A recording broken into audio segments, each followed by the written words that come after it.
ကိုတော်ချင်းအားကြွေးကြော်လော့ဆိုတဲ့သချင်းနဲ့ music note ထုတ်ပြီးမှ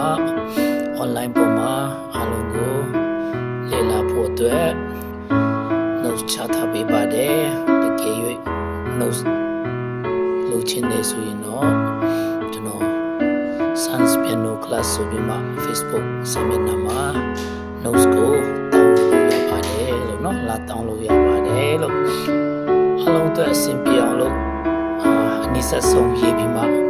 ပို့ထားပါတယ်လို့ရေးထားပါတယ်လို့အားလုံးကိုအဆင်ပြေကြပါစေ